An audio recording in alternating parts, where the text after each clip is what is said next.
한 번 더 축복하며 인사하겠습니다. 하나님은 당신을 사랑하십니다. 하나님은 당신을 사랑하십니다. 자, 오늘은 어린이 주일입니다.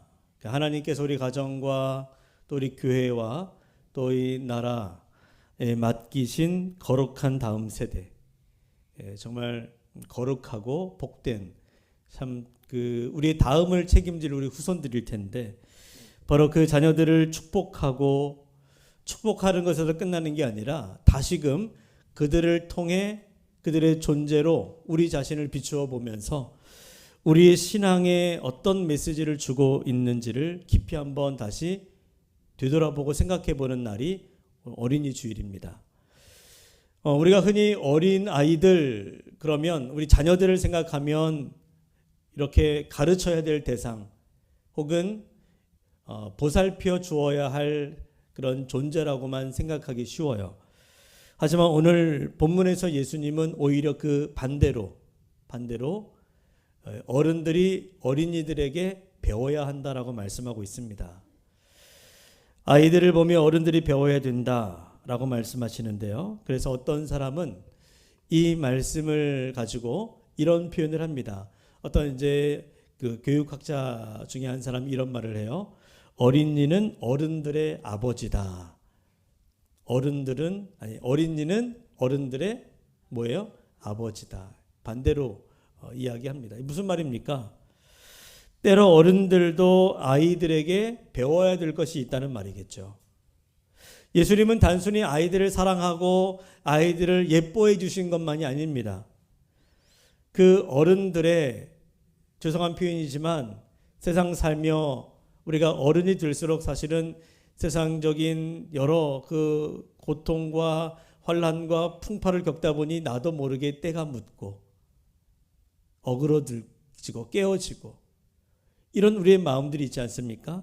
그런 때 묻은 마음과는 다른 아이들만이 가지고 있는 그 순수한 마음과 태도가 영생에 이르는 믿음의 좋은 본보기가 될 수 있다라고 그들의 마음과 그들의 태도를 영생에 이르는 길의 모델로 제시하면서 우리도 그렇게 아이들처럼 되어야 한다라고 말씀하고 있는 거예요.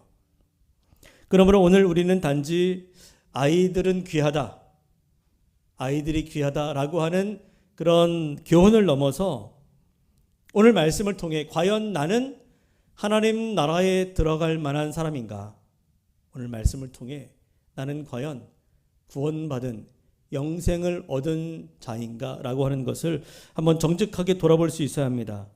그래서 우리 자신이 하나님 앞에서 다시금 어린아이처럼 더 겸손하고 순수하고 의존적인 믿음의 자리로 나아가는 우리 모두가 되기를 소망합니다.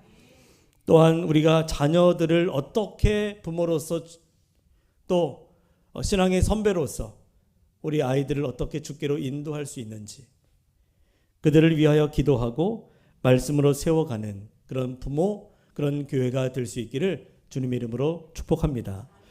자, 우리 함께 15절 같이 한번 읽어볼까요? 15절 시작. 사람들이 예수께서 만져주심을 바라고 자기 어린 아기를 데리고 오매 제자들이 꾸짖거늘. 자, 많은 사람들이 예수님을 따라왔습니다. 예수님이 있는 곳에는 언제나 사람들이 몰려들었어요. 그런데 그 중에는 오늘 성경을 보니까 어떤 사람들이 자기 아이들을 데리고 예수님께 오는 거예요. 아이들을 데리고 옵니다.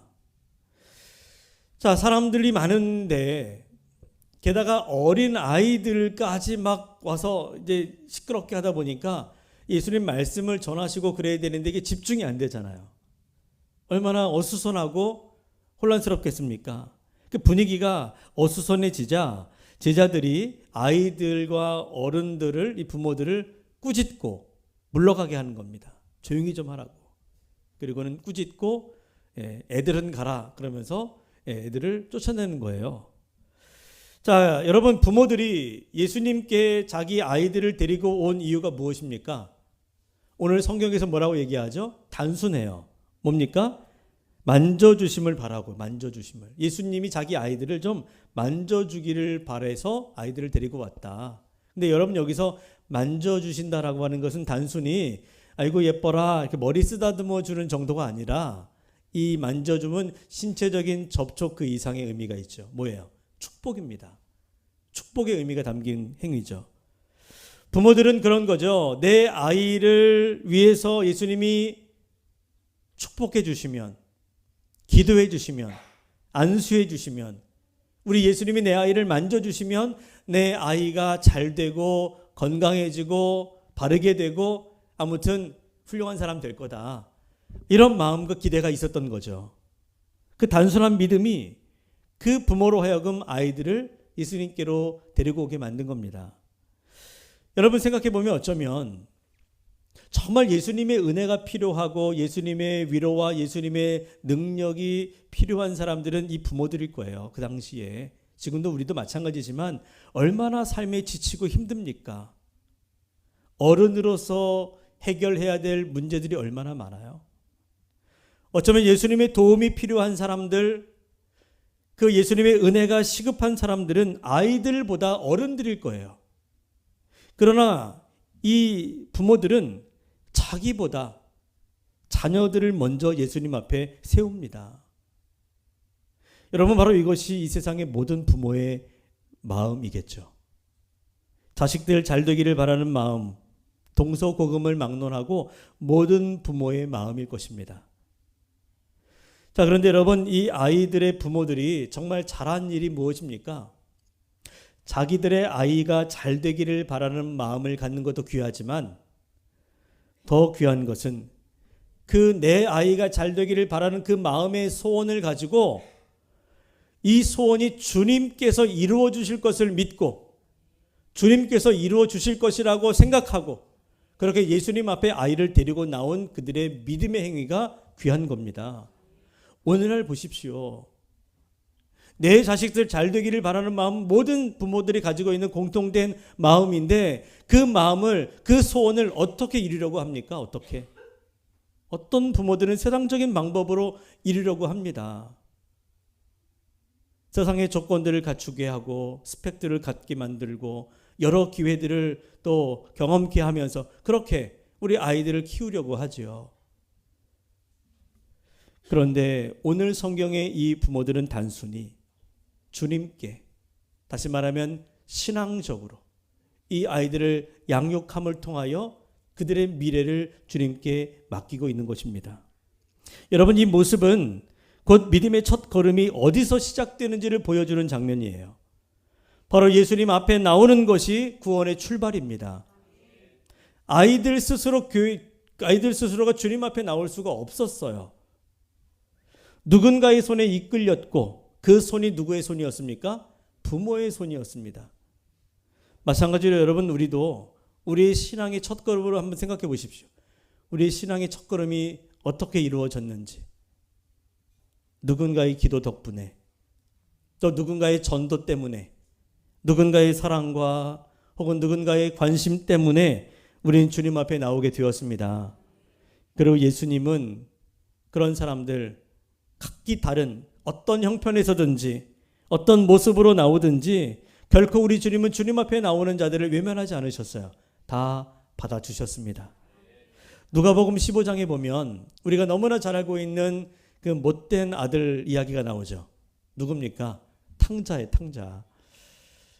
아버지의 재산을 가지고 먼 곳에 나아가 흥청망청 다 탕진해버리고, 그리고 나서는 갈 곳 없어서 결국 아버지께 돌아오는데 아버지는 어떻게 합니까? 이 돌아오는 아들을 멀리서 보고 맨발로 뛰어나아가 그 아들을 얼싸안고 끌어안고 눈물을 흘리며 아들이 아직도 자기 죄를 고백하기도 전에 아이고 아버지 제가 잘못했습니다 라고 자신의 죄를 인정하고 고백하기도 전에 그를 껴안고 입 맞추고 그리고 이렇게 말해줘요. 이 아들은 죽었다가 다시 살아났으며 잃었다가 다시 얻었도다. 아들이 한 것은 나가서 아버지의 재산 다 흥청망청 써버리고 그리고는 죄짓고 돌아온 것밖에 없어요. 모든 걸 다 회복하고 돌아온 게 아닙니다. 단지 아버지 앞에 나온 것뿐이에요. 그런데 그것이 회복의 시작이 된 것입니다.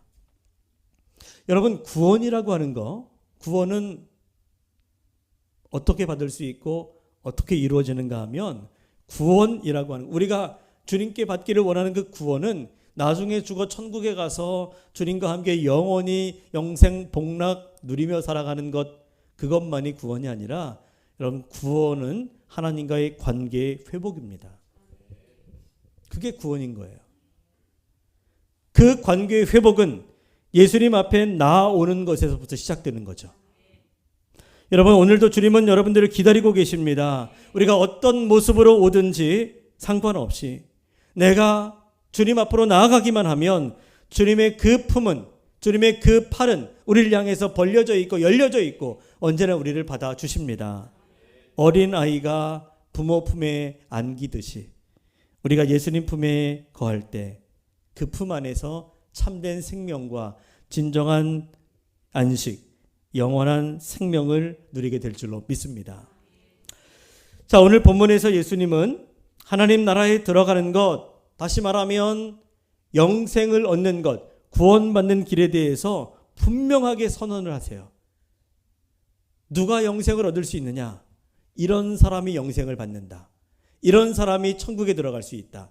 딱 부러지게 말씀하십니다. 자, 우리 한번 17절 같이 한번 읽어볼까요? 시작. 내가 진실로 너희에게 이르노니 누구든지 하나님의 나라를 어린아이와 같이 받아들이지 않는 자는 결단코 거기 들어가지 못하리라 하시니라.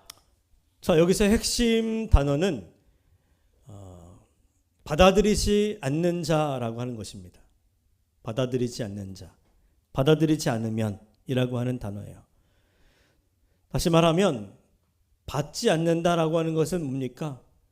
주시는 것을 받지 않는 거죠. 하나님 나라는 내가 땀 흘리고 노력하고 쟁취하고 성취해서 받아내는 것이 아니라 하나님이 은혜로 주시는 것을 그냥 겸손히 받는 것입니다. 그렇게 하나님이 은혜로 주시는 것을 겸손히 받아들이지 않으면 하나님 나라에 들어갈 수가 없다라고 말해요.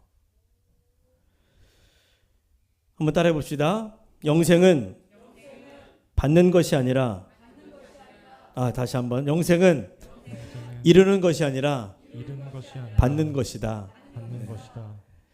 근데 우리는 이 진리를 헷갈려하고 잊고 살 때가 많아요. 하나님의 나라 천국 영생을 내가 무언가 이루고 만들어서 얻어내는 것이라고 생각할 때가 많습니다. 우리가 살아가는 이 세상은 성취, 성공 중심의 사회죠. 내가 노력한 만큼 얻고 열심히 하면 성공할 기회가 더 많아지고 자격 있는 사람만이 인정받고 또 누릴 수 있다. 이게 세상의 논리예요. 그런 경쟁 논리로 이 세상이 돌아가고 있기 때문에 우리도 그 속에서, 그 틈 속에서 나도 어떻게 해서든지 성공하기 위해서, 인정받기 위해서 노력하고 애를 쓰고 살아갑니다. 근데 결코 나쁘다고 하는 게 아니에요. 그런데 여러분, 우리는 그 속에서 살아오다 보니까, 그런 논리를 가지고 살아오다 보니까 신앙생활함에 있어서도 자격을 따지고 공로의 문제로 오해할 때가 있습니다. 그래서 기도할 때에도 기도 많이 해야, 기도 오래 해야 응답받고 축복받는다. 이런 생각을 하게 되죠. 헌신을 많이 해야 내가 인정받고 나를 귀하게 여겨주시고 또 이 다음에 상금 많이 받는다. 선한 일을 많이 해야 내가 칭찬받고 영생 얻을 수 있다. 틀린 말은 아니죠. 그러나 꼭 맞는다고 할 수도 없습니다. 여러분, 신앙의 열매는 중요해요. 저는 여러분들에게 믿음이 있고 신앙이 있다면 그 믿음과 신앙에 합당한 열매들이 나타나야 된다고 믿습니다. 신앙의 열매를 보여주셔야 돼요. 기도하면 기도 응답 받으십시오. 헌신하시고 하나님의 사람답게 이 땅에서 선한 일 많이 하면서 칭찬 받으시기 바랍니다. 그러나 분명한 것은 여러분, 구원과 영생이라고 하는 것은 행위의 결과가 아니에요. 신앙의 열매는 구원받고 영생 얻은 자들이 감사로 고백하며 나타내는 삶의 결과이지 그것이 우리의 목적이 되어서는 안 되는 거죠.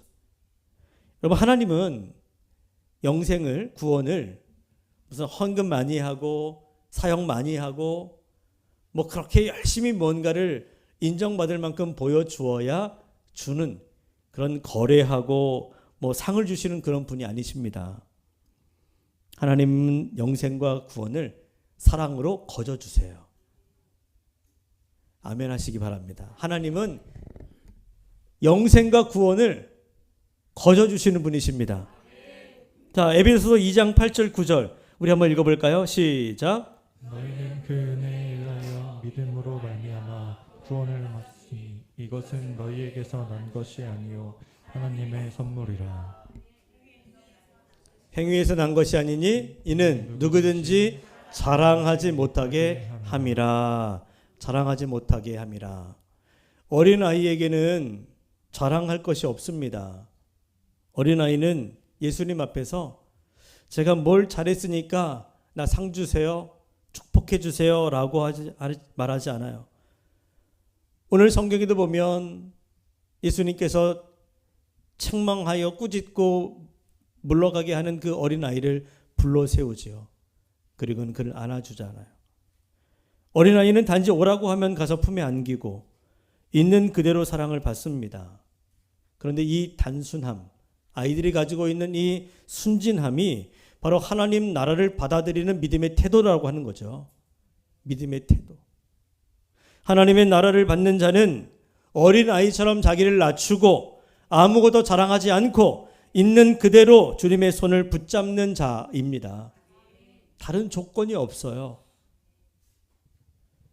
아이들은 그만큼 순진하고 순수하고 단순합니다. 자, 그러나 사람은요, 어른이 될수록 점점 마음이 어떻게 되죠? 복잡해져요. 세상이 복잡하기 때문에 이런 세상에 살아가려면 우리도 복잡하게 될 수밖에 없어요. 계산적이게 되고. 많은 사람들은 세상 살면서 상처받고 때로는 배신을 당하면서 때로는 사람도 못 믿겠다고 합니다. 사람도 믿을 수 없고 그렇게 늘 경계하면서 살다 보니 하나님도 온전히 믿지 못하는 경우들이 있는 거예요. 그래서 믿는 것을 어렵게 여기고 하나님의 말씀과 은혜조차 받아들이지 못합니다. 여러분, 그러나 믿음은, 신앙은 어렵지 않아요. 믿음은 받아들이는 것입니다. 믿음은 받아들이는 거예요. 믿음은 하나님을 받아들이고 하나님의 말씀을 받아들이고 예수 그리스도를 받아들이고 이게 믿음이죠. 하나님의 아들 되시는 예수 그리스도에 대한 그분을 향해 내 마음의 문을 활짝 열고 그분을 나를 구원할 구세주로 인정하고 내 인생의 주인으로 받아들이는 것이 믿음입니다. 그럴 때 구원이 일어나는 거죠. 우리가 아무리 교회에 와서 앉아 있어도 아무리 예배를 드리고 아무리 설교를 들어도 여전히 마음의 문을 닫고 말씀을 들으려 하지 않고 예수 그리스도를 내 구주로 고백하지 않고 그런다면 이 사람은 교회는 다니는 교인이라고 할 수는 있지만 참된 그리스도인이라고 할 수는 없어요. 여러분, 마음의 문을 열고 받아들이셔야 합니다. 하나님을 받아들이고 예수님을 받아들이십시오. 말씀을 향해 마음의 문을 여시기 바랍니다. 히브리서 11장 6절에서 말씀하시기를 믿음이 없이는 하나님을 기쁘시게 하지 못하나니 라고 했죠. 믿음으로 받아들이지 않으면 우리는 하나님께 나아갈 수 없고 구원받을 수 없고 영생을 얻을 수 없습니다. 그러므로 여러분, 비록 우리가 세상 살아가며 세상이 우리에게 준 상처가 있다 할지라도 온전히 믿을 수 있도록 우리의 신앙을 방해하고 우리의 믿음의 발목을 붙잡고 있는 세상에 많은 장애와 어려움들이 있다 할지라도 여러분, 온전히 주님을 믿을 수 있도록 다시 믿음을 배울 수 있기를 바랍니다. 하나님 믿는 거 배워야 돼요. 그냥 알아지는 게 아닙니다. 순수한 믿음 회복하셔야 돼요. 낡아버린 어린의 마음을 버리고 하나님 앞에서 어린 아이의 그 순수한 믿음을, 그 마음을 소유하기를 바랍니다. 여러분, 어린 시절 한번 생각해 보십시오. 그 순수한 마음이 어떤 마음인지를. 어릴 때는 우리가 변변한 장난감 없어도 우리가 어떻게 놀았습니까? 뭐 가지고 놀았어요? 종이 접어서 딱지치기 하고, 길가에 흩어져 있는 돌멩이 주워서 비석치기를 하든지, 아니면 작은 조약돌 주워서 공기놀이하고, 검은 고무줄 하나 있으면 하루 종일 뛰놀고, 마당에다가 그림 그려놓고 오징어 게임하고, 하루 종일 놀아도 배고픈 줄 모르고 해진 줄도 모르고 그렇게 놀았던 적들이 있습니다. 요즘 아이들을 뭐 이해할 수 없을지도 모르겠지만, 여러분 그렇게 놀았어요, 안 놀았어요?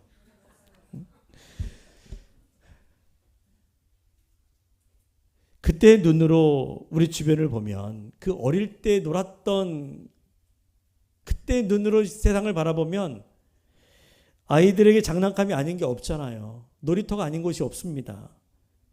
작은 것에 만족하고 기뻐했던 그때, 그 순수한 마음을 회복하자는 거죠. 사실 눈을 떠서 보면 우리 주변에 지금 여기에도요, 얼마든지 행복해하며 만족해할 수 있는 것들이 널려 있습니다. 우리 주변에.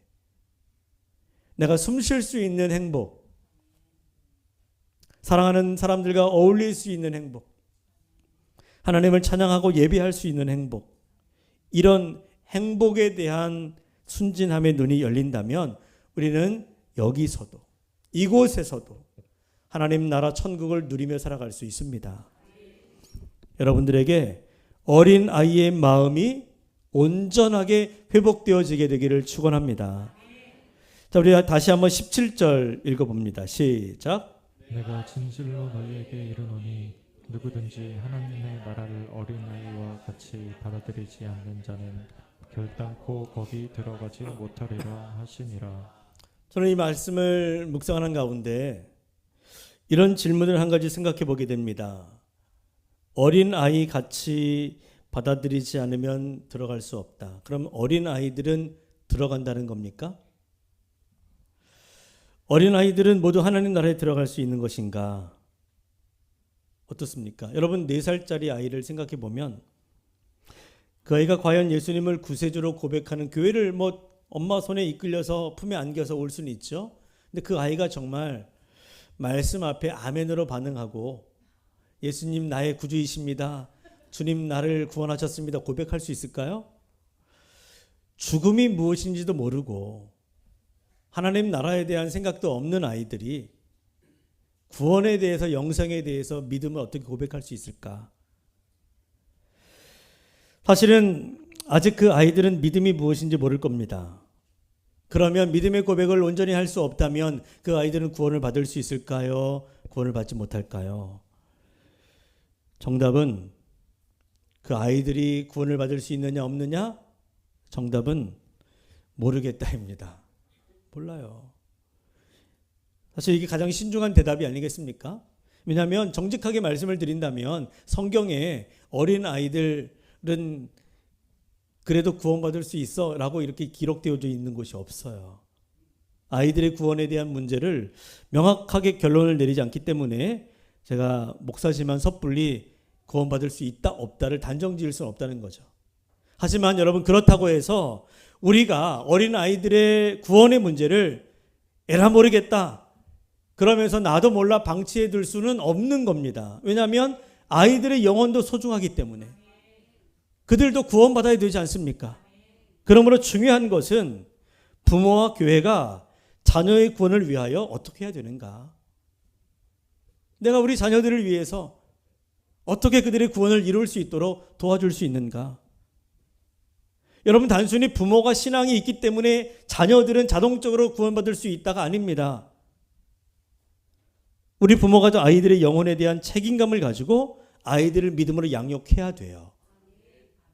여러분, 어린 아이들의 구원 문제에 대한 올바른 부모의 태도는, 우리 어른들의 태도는 부모가 아이들의 구원을 위해서 부지런히 더 기도하고, 그리고 할 수 있으면 가능하면 되도록 빨리 아이들이 개인적으로 인격적으로 주님을 만날 수 있도록, 그들이 주님을 믿음으로 고백할 수 있도록 그렇게 구원을 경험하도록 도와주셔야 합니다. 나중에 때가 되면 되겠지가 아니에요. 가능하면 빨리, 가능하면 어렸을 때. 여러분, 천국에 어떻게 갈 수 있습니까? 그렇죠. 돈으로도 못 가요. 하나님 나라 어떻게 가요? 믿음으로 갑니다.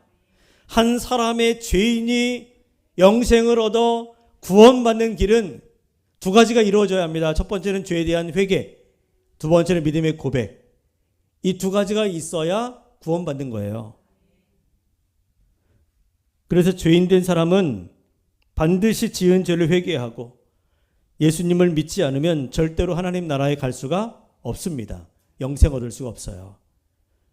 그런데 여러분 생각해 보십시오. 아이와 어른 중에 누가 진심으로 죄를 회개하고 누가 진심으로 잘 믿을 수 있을까요?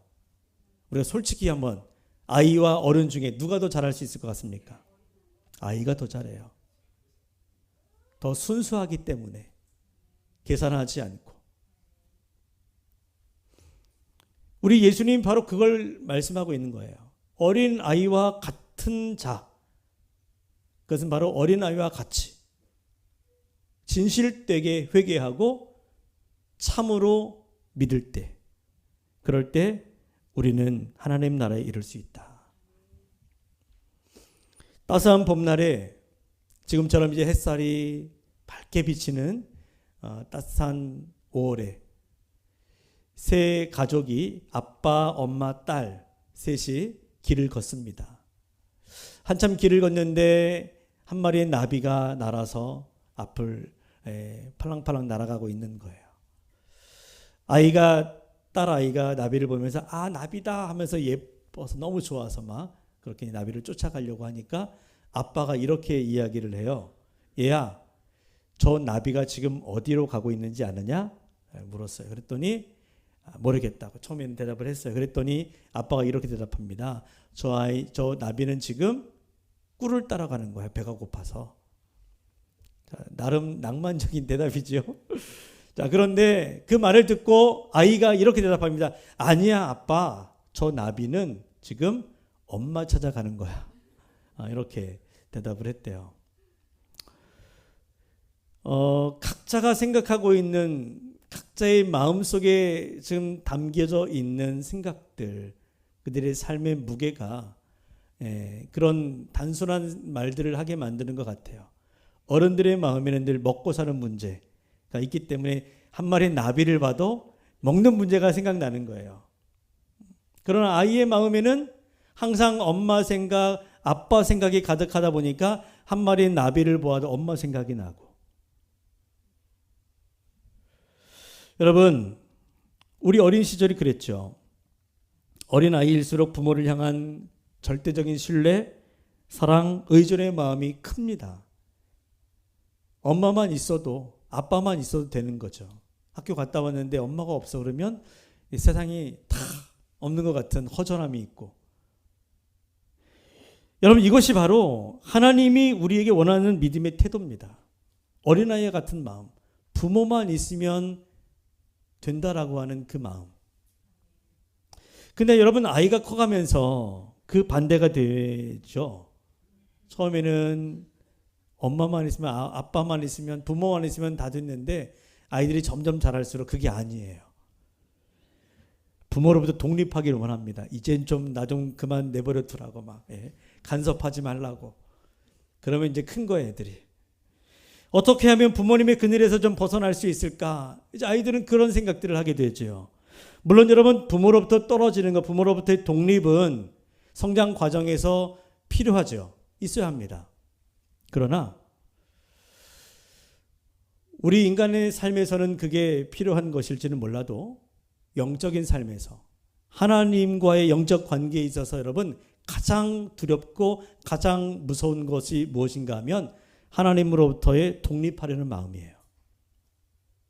세상에서는 부모로부터 독립하는 것이 내가 이만큼 성장했다, 어른이 되었다라고 하는 증거일 수 있지만 영적인 세계에서 하나님으로부터 멀어지고 하나님으로부터 독립하려고 하는 것은 이것은 영적 성숙이 아닙니다. 이게 뭐예요? 영적 교만이죠. 이제 나 혼자서도 잘할 수 있습니다. 내가 무언가를 계획하고 결정하고 실행하는 거 이제 나 혼자서도 잘할 수 있어요, 하나님. 그러니 내 인생에 좀 개입하지 말아 주십시오.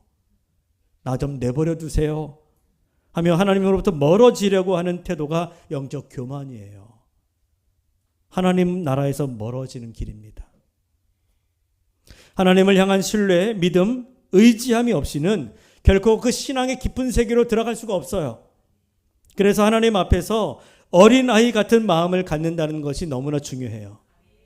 어린아이가 되어야 합니다. 하나님 앞에서는 늘 아이처럼. 하나님 없이는 한순간도 살아갈 수 없습니다. 하나님 없이는 한 걸음도 걸어갈 수가 없습니다. 라고 고백하는 사람이 진정으로 하나님 나라에 들어갈 수 있게 되는 것이죠. 여러분, 우리 모두 어린아이의 마음을 가져야 합니다. 사실 우리가 복잡한 세상을 정신없이 살다가 왔지만 마음은 무겁고 참 우리 인생의 문제들을 여전히 해결될 기미가 없다 할지라도 여러분, 이 예배 시간만큼은 오롯이 주님의 품에 안기는 시간이 되어야 돼요. 그 품에서 말씀을 들을 때에 그 앞에서 단순히 아멘으로 응답하고 이게 맞나 틀리나 생각하지 말고 말씀이라면 아멘으로 응답하십시오. 날 사랑하신다는 그 말씀을 들을 때에는 그것이 너무나 감격이 되어서 눈물이 흘러야 되고, 기도할 때 하나님 아버지를 참고 부르는 그 순수한 신앙으로 우리가 다시 돌아가야 합니다. 세상의 물질적인 가치관, 이미 낡아 있는 우리의 어른들의 마음 이제는 좀 벗어놓고 순수한 어린아이의 마음, 여러분 다시 회복할 수 있기를 바랍니다. 하나님 나라에 합당한 믿음은 결국 어린아이처럼 낮아지고 하나님을 전적으로 의지하고 순전한 마음으로 하나님 앞에 서는 자들의 것입니다. 그 믿음, 그 마음 다시 품고 우리 모두가 하나님 나라의 자녀답게 다시 일어서는, 그렇게 이 한 달을 살아갈 수 있는 복된 저와 여러분들의 삶이 될 수 있기를 예수님의 이름으로 축복합니다.